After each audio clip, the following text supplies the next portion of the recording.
बचपन से संघ से जुड़े हुए हैं जी।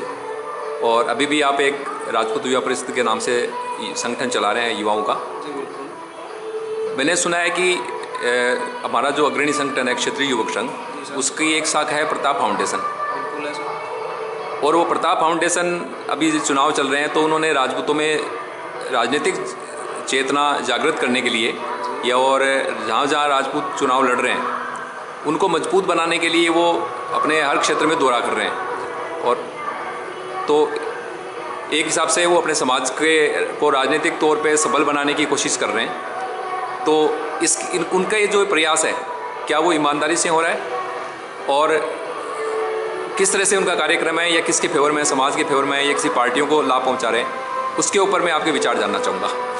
देखिए सर, क्षत्रिय युवक संघ बहुत अच्छी संस्था है, वर्षों से कार्य कर रही है, आस्था है मेरे जैसे बहुत सारे लोगों की भी आस्था है।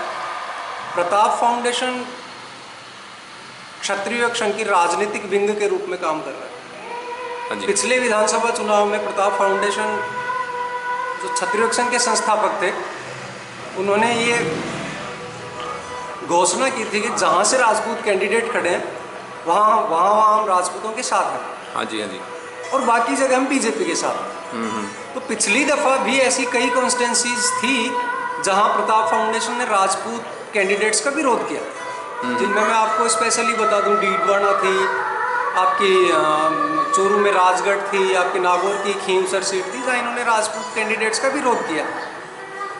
तो ये मेरे ख्याल से अतिशयोक्ति नहीं होगी कि ये राजपूत विरोधी भी हैं। कहीं ना कहीं प्रताप फाउंडेशन की एक्टिविटीज़ पिछले इलेक्शन में राजपूत विरोधी भी थी, इसमें भी है। दूसरी बात, संघ प्रमुख साहब ने ये कहा था कि हम बीजेपी के साथ हैं, तो मैं जिस कॉन्स्टिट्यूंसी से आता हूँ, सीकर जिले की दौद, हाँ जी, हाँ जी, वहाँ प्रताप फाउंडेशन कॉमरेड के साथ थे, मतलब सीपीएम के साथ थे, मतलब पार्टी के साथ भी नहीं थे। बिल्कुल, वहाँ बीजेपी के साथ नहीं थे। बीजेपी के साथ भी एक तरह से वो गद्दारी थी। बिल्कुल, यदि समाज के नाम से वो राजनीति कर रहे हैं, बिल्कुल, तो जिस पार्टी के लिए कर रहे हैं उसके साथ भी इनकी गद्दारी है हर जगह। तो हमें और समाज को ये नहीं समझ में आ रहा कि ये बीजेपी की बात कर रहे हैं या समाज की बात कर रहे हैं।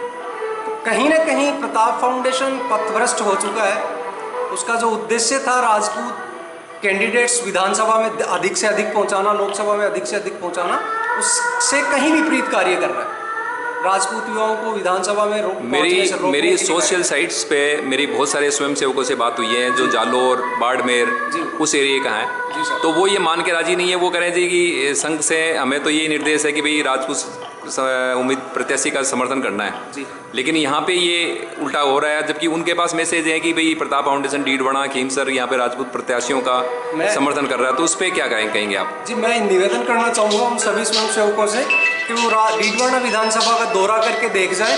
यहाँ के राजपूत उनको उनकी स्थिति मेरे ख्याल से बहुत अच्छे से समझा पाएंगे। वो खीमसर का दौरा करके चले जाएं। दूर बैठकर आप किसी चीज़ का आकलन कर नहीं सकते। जिस विधानसभा के लोग उनको भुगत रहे हैं, आप उन विधानसभा के लोगों से आके मिलिए, वो आपको उनकी वस्तु स्थिति से आपको अवगत करवा दें। तो क्या मतलब आप ये सोच रहे हैं कि ये लोग समाज के नाम पे ठेकेदारी कर रहे हैं? निश्चित रूप से इसे ठेकेदारी कहा जाएगा। संघ प्रमुख साहब को ये कह रहे हैं कि हम बीजेपी हैं, समाज को कह रहे हैं कि हम समाज हैं, दोनों ही जगह वो अपनी जगह नहीं है। तो संघ प्रमुख की आंखों में भी ये लोग धूल झोंक रहे हैं? ये जानकारी में नहीं है, लेकिन जिस तरीके के कार्य वो कर रहे हैं, मेरे ख्याल से एक देह एक ध्वज वाला जो नारा देते हैं, उस पर ना वो खुद चल रहे हैं, तो फिर समाज उनसे क्या प्रेरणा लेगा, कैसे आगे चलेगा, कैसे एक देह एक ध्वज और एक नेता पे बिलीव करेगा जब वो खुद लोग नहीं कर रहे। आपकी पूरी बात सुनने के बाद मैं एक ही निष्कर्ष पे पहुंचा हूं कि प्रताप फाउंडेशन के नाम पे, समाज सेवा के नाम पे या समाज हित की बात करते हुए सिर्फ अपने राजनीतिक फायदे की कुछ लोगों की राजनीतिक अपने फायदा उठाया जा रहा है। एक तरह से समाज की ये ठेकेदारी हो गई। हाँ, कुछ लोगों की कठपुतलियां बन के ये लोग रह गए। तो इससे राजपूत समाज को भी कोई राजनीतिक तौर पर नुकसान है? निश्चित रूप से। पिछली दफा में 30 टिकटें बीजेपी ने दी थी, अभी 27 पे लापटका। कहीं ना कहीं लोगों का रोल है, ये 30 सीटें बना सकते थे। तो भारत अलग समाजों में मैं आपको उदाहरण दूं, पिछली दफा जिन लोगों ने निर्दलीय चुनाव लड़ा और सेकंड नंबर पे रहे थे, उन्हीं लोगों को उनके समाज ने पार्टियों में ले जाकर 2-2 दिन पहले पार्टियां ज्वाइन करवाई, उनको बीजेपी ने टिकट दिया। हमारे कैंडिडेट्स ने 41,000 वोट राजगढ़ में लिए थे, या डीडवाना में 17,000 वोट 3 महीने में चुनाव में लिए थे, आपके खींवसर में 37,000 वोट लिए थे। क्या ये लोग प्रयास करके उनको भारतीय जनता पार्टी? मुझे एक बात बताइए कि मैंने जहाँ जितने भी राजपूतों से मिला हूँ यहाँ पे जी, उनमें सबको लेकर के राजनीतिक तौर पे भारतीय जनता पार्टी से रोष है। तो सिर्फ इसी से क्यों, कांग्रेस से क्यों नहीं? कांग्रेस से हमें अपेक्षा ही नहीं थी, हमने कांग्रेस को दिया क्या है, हम कांग्रेस के हमेशा से खिलाफ रहे। जिसका साथ दिया अपेक्षाएं तो उसी से रहेगी। बिल्कुल ठीक बात है।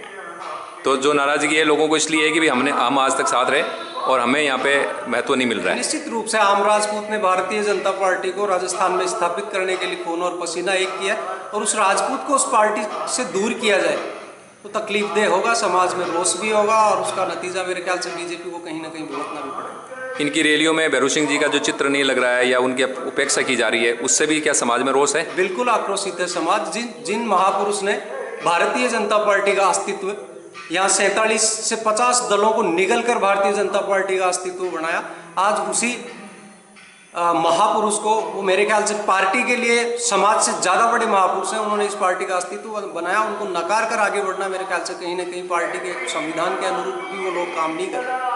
धन्यवाद Umesh Singh ji. Thank you so much.